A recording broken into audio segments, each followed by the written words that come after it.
Assalamualaikum warahmatullahi wabarakatuh. Bismillahirrahmanirrahim. Alhamdulillahirabbil alamin. Allahumma salli ala sayyidina Muhammad wa ala ali sayyidina Muhammad. Jumpa kembali dengan Al-Hikam Channel. Para sahabat, kali ini para sahabat diajak ngaji bareng dengan guru kita Kiai Haji Ahmad Bahauddin Nur Salim atau Gus Baha, dengan tema konsekuensi bila umur panjang dikabulkan Allah Subhanahu wa Ta'ala. Mari kita simak bersama-sama. Sama Allah nggak dijawab. Datang orang tua itu bertamu ke Nabi Ibrahim, terus disuguhi, dikasih kurma. Apa itu? Kok kurma apa? Anggur yang sudah matang sekali, sudah dimakan. Setelah dimakan meler keluar lagi, dimakan lagi meler lagi. Terus Nabi Ibrahim masuk lagi ke kamar. Ya Allah, doanya tak cancel. Nanti kalau saya tua kayak itu. Jadi Allah itu nggak jawab langsung tapi ngirimkan itu. Akhirnya ya Allah nggak jadi. Nanti takut itu. Saya pernah ngalami jadi kiai tadi, ada ibu-ibu ya nggak pati cantik lah, suaminya tuh miskin sekali, minta doa saya supaya kaya, bareng tak kasih pertimbangan itu udah nggak usah nggak jadi. Jadi itu kearifan, tapi kearifan ini harus kita tanamkan. Saya nggak bisa membayangkan Indonesia yang besar ini andikan tidak ada qanaah nerimo ing pantum. Coba sekarang ada COVID, andikan Indonesia tuh kayak Prancis. Saya beberapa kali punya tamu orang yang hidup lama di Perancis, bahkan dapat istri orang Perancis. Itu dulu nggak begitu mencintai Indonesia, tapi setelah di Perancis 2 tahun, wah Indonesia hebat. Di Perancis itu kata dia kalau cerita, semua kebutuhan masyarakat itu dibebankan ke negara. Apa saja minta negara, apa saja nyoal negara. Sementara Indonesia, coba kalau Indonesia mengalami seperti ini kok tidak ada qanaah rimo ing pantum, bisa kios Indonesia. Orang miskin nyalahkan negara, kelaparan nyalahkan negara, apa saja. Tapi barokahnya dididik kiai jogeman nyalahno wong liya. Urip pun romo ing pandum, diame. Sampai gak ngerti kalau Covid. Banyak tuh orang-orang kampung itu, orang lugu-lugu itu. Mbah niki saking Covid, salam ning Covid, muga-muga umure panjang. Al-Fatihah. Bismillahirrahmanirrahim. Ar-Rahmanirrahim. Surah Khairil Muhdubi alaihim waladdallin. Terus niki napa niati nggih dawuhe Mu'ad bin Jabal niku ta'alu bina nu'min sa'atan. Terus Mu'ad bin Jabal teng riwayat Bukhari sering dawuh, ayo rene moro aku, ayo do iman bareng-bareng. Dados ngaji kados ngeten iki termasuk nambahin apa? Iman. Orang yang bahagianya nunggu jadi dokter, nunggu jadi kiai besar, kiai viral, dengan orang yang bahagia cukup dengan ngopi, itu pinter mana? Tapi kalau dibalik pertanyaannya, orang yang tahunya nikmat hanya kopi dengan nikmat yang banyak, pinter mana? Makanya Mbah Mun itu kalau guyon itu lucu. Aku iku saake ambek wong desa sing mlebu swarga. Saya dulu eskal mlebu swarga kok disakeni. Akhirnya beliau memberi penjelasan. Wong desa iku roe pakanan enak, iku mau kopi mbek uduk. Lah swarga iku mau nuruti sing dikarepno. Akhirnya wis mau mangan, wis ngopi, nguduk, ngopi, ora roh pakanan liyane ku ora roh.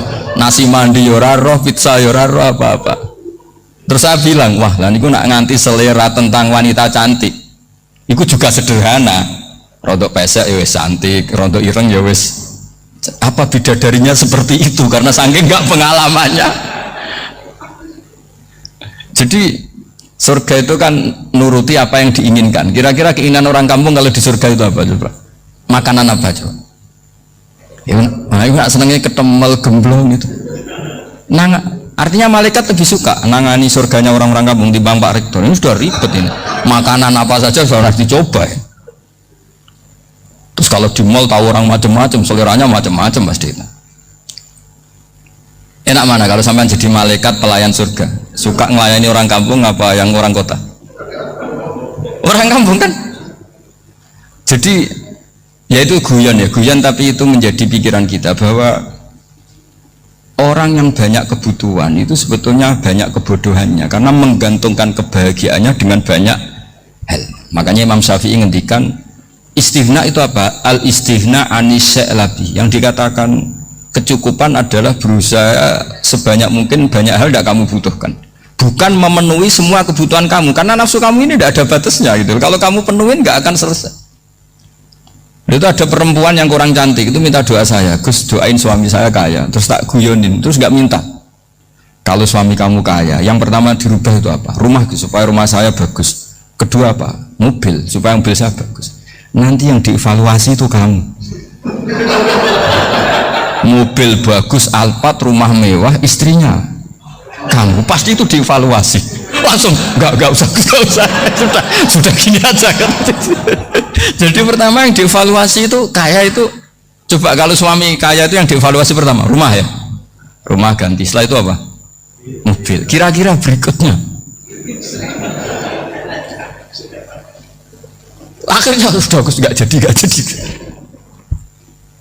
Nabi Ibrahim itu pernah minta umur panjang, keren umur panjang, sama Allah nggak dijawab.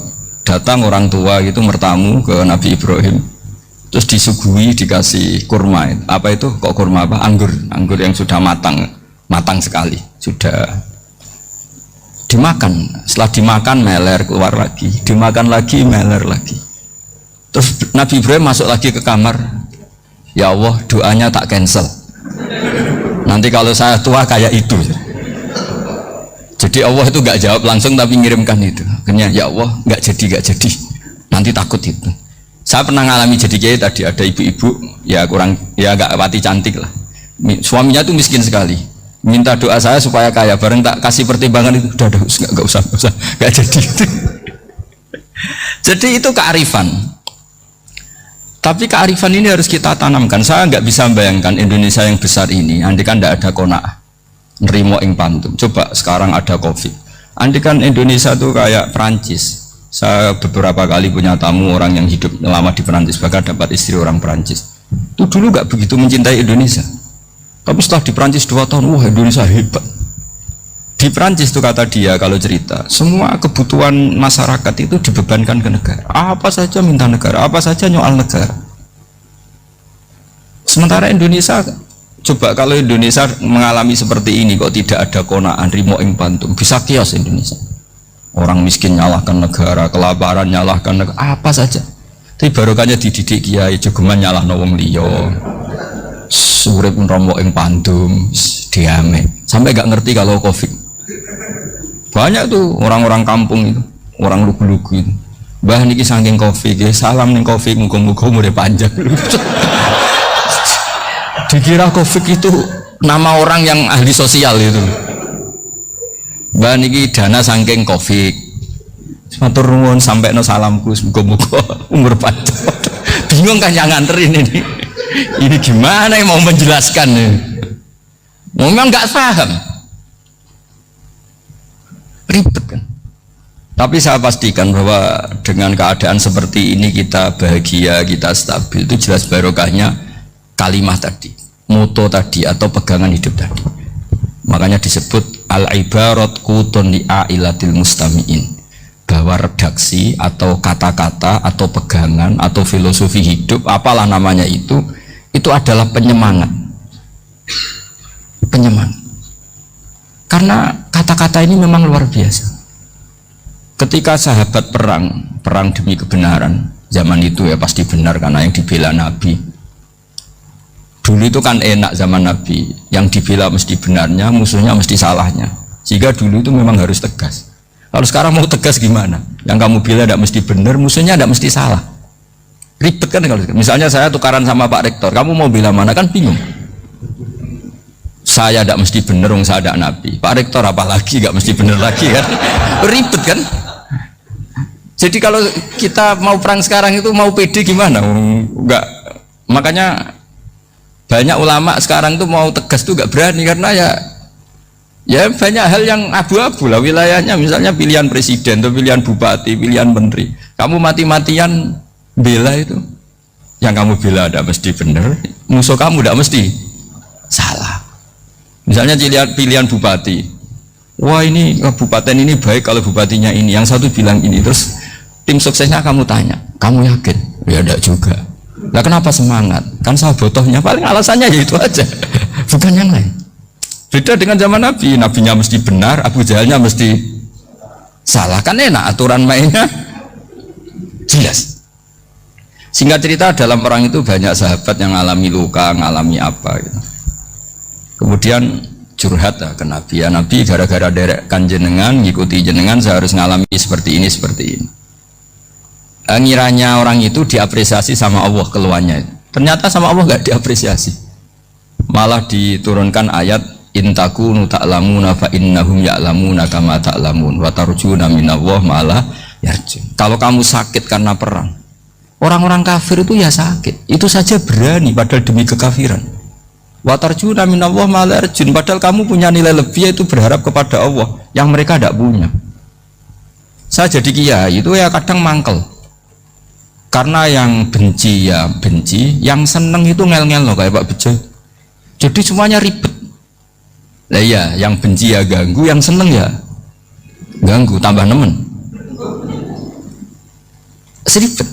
Tapi kalau sudah ingat bandar narkoba, mereka berhadapan dengan polisi, kadang ditembak karena kesalahannya terlalu fatal.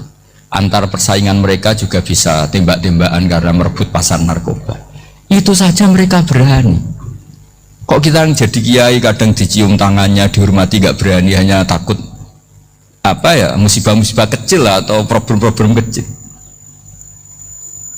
Lah iya, kalau kita bandingannya gitu, kalau kamu mau tahajud kedinginan, itu masih nanti dihisap Allah itu gitu. Maling ayam itu keluar malam-malam hanya dapat ayam, itu gak takut dingin, ya gak takut digebuki masa. Kamu mau tahajud aja takut dingin.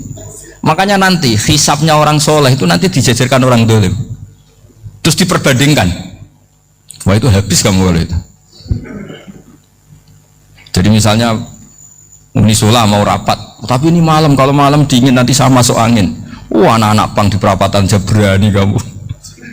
Kalau sudah perbandingannya gitu tuh ribet kita nanti. Makanya itu kalimat itu moto atau filosofi hidup. Sehingga diulang lagi nasihat itu. Iyam saskum korhun faqad masal qoma korhum mislu. Kalau kamu kena luka, orang-orang yang nggak benar juga akan kena luka. Itu aja berani demi ketidakbenaran. Masa kamu demi kebenaran enggak berani? Alhamdulillahi Rabbil Alamin. Demikian tadi telah kita dengarkan bersama-sama, ngaji bareng bersama guru kita Kiai Haji Ahmad Bahauddin Nur Salim atau Gus Baha. Semoga jadi bahan renungan buat kita semuanya. Amin. Bagi yang baru bergabung, subscribe dan tonton terus videonya sampai akhir biar tidak gagal paham. Sekian, wassalamualaikum warahmatullahi wabarakatuh.